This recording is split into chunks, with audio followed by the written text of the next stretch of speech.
প্রথমে তো এই ভিডিওটা দেখো।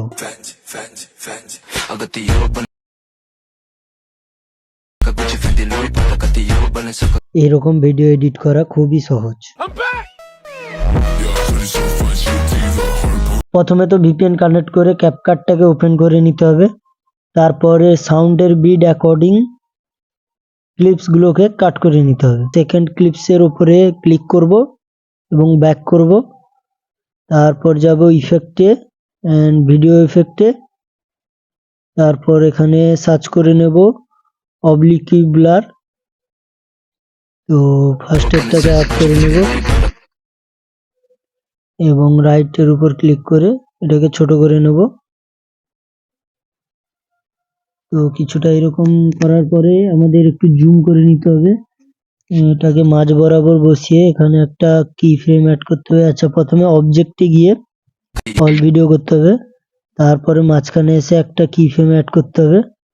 দেন ফার্স্টে এসে সবগুলোকে মাইনাস এবং লাস্টে এসে সবগুলোকে মাইনাস করে দিতে হবে। তো এইটাকেই ডুপ্লিকেট করে আমাদের সব ভিডিওর মাঝখানে লাগাতে হবে। তো বেশি ভিডিওটাকে না বাড়িয়ে আমি লাগিয়ে নিয়ে তারপরে দেখাচ্ছি। দেন ভিডিও ইফেক্টে যাব।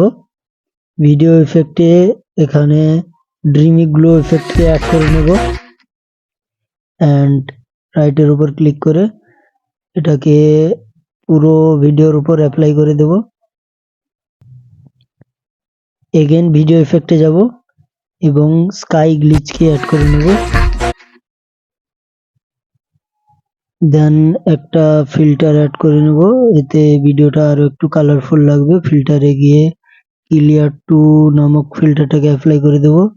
এর রেশিওটাকে রেখে দেব 56। দেন অ্যাডজাস্টে গিয়ে ব্রাইটনেস একটু ইনক্রিজ আর স্যাচুরেশন একটু ইনক্রিজ হবে, এই 5 অবধি রেখে দেব অ্যান্ড শার্পনেস 50। আর এখানে আর অন্য কিছুতে না হাত দিয়ে রাইটের উপর ক্লিক করে এটাকে পুরো ভিডিওর উপরে দেন আমাদের ভিডিও রেডি।